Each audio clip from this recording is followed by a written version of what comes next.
Hello everyone. Today, we're looking at a gun that is a monument to a specific moment in American history.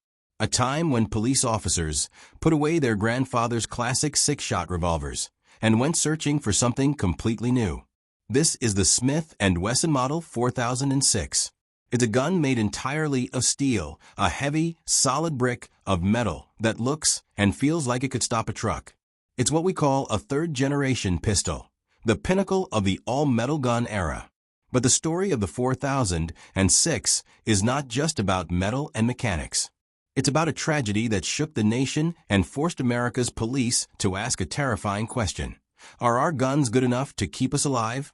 Today, we'll use the fantastic visuals from World of Guns, Gun Disassembly to show you why this steel tank was created, why it was legendary for its reliability, and why, in the end, it was replaced by plastic.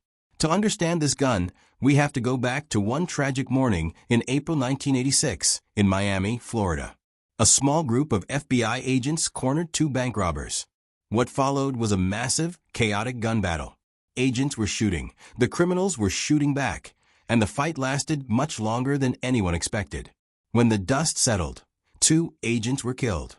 The official investigation into this event was shocking. They found that the agents' standard bullets, the 9mm and .38 special, often failed to stop the criminals immediately, even after hitting the multiple times source, SNW Model 4006 docs. The lesson was clear. The police needed a more powerful bullet that could stop a fight quickly. The FBI, the country's top law enforcement agency, decided they needed a perfect middle ground bullet. They wanted something that hit harder than the 9mm, which had lots of bullets in the magazine, but was easier to shoot than the massive, hard-to-control 10mm cartridge. The FBI went straight to the experts at Smith & Wesson. They said, "Give us a bullet that is the Goldilocks of ammunition, just right." Smith & Wesson had an ingenious idea, working with the ammunition company Winchester. They took the powerful 10mm cartridge, which the FBI liked but found too violent, and they made two simple changes. 1. They reduced the powder charge. This made the recoil softer and easier to control. 2. They physically shortened the brass casing. They essentially cut the cartridge down a little bit. This simple act of cutting down the 10mm created a brand new round, unveiled in 1990. The .40 Smith & Wesson source, SNW Model 4006 docs. It was perfect. It offered a huge jump in stopping power over the 9mm, but it could still fit into a medium-sized pistol frame and hold a decent number of bullets. The .40 SNW became the fastest-selling police cartridge in American history. Now that they had the perfect bullet, they needed the perfect gun to shoot it. That gun was the Model 4006. Look at the mechanics on the screen. This pistol was built to handle the extra pressure of the new .40 SNW round. Smith & Wesson didn't rely on cheap plastic or light alloys. They built the 4006 entirely from stainless steel source, SNW Model 4006 docs.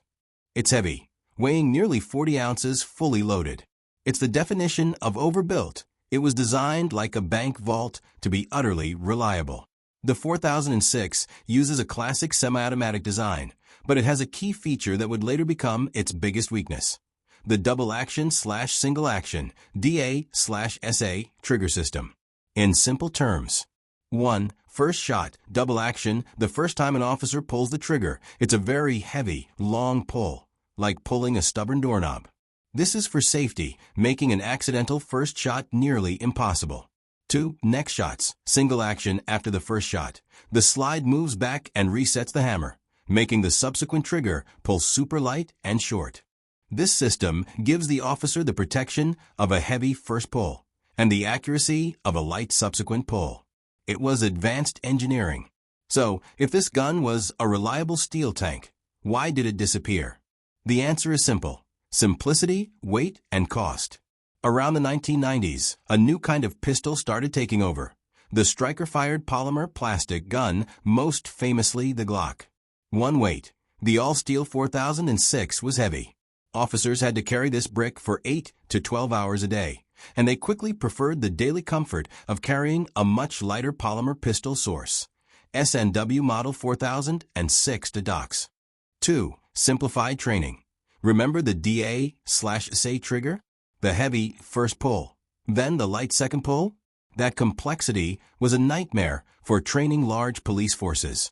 The new plastic guns offered a single consistent, predictable trigger pull for every shot, simplifying training and improving overall accuracy for the average officer source.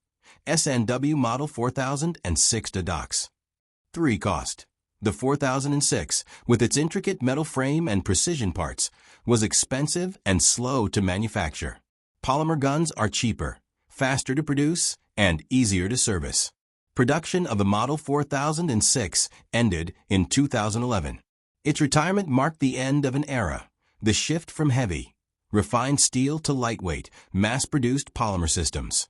The Smith & Wesson Model 4006 stands as a monument to a specific moment in history, when America's police forces demanded more power, and American engineers responded with a massive, overbuilt, and utterly reliable machine forged entirely in steel.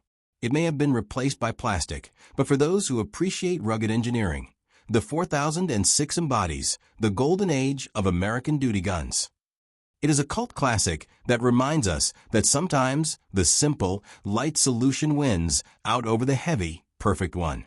And thanks to the visual detail provided by World of Guns, we can appreciate the mechanics of this steel legend without having to carry its weight on our hip all day. Thank you for watching.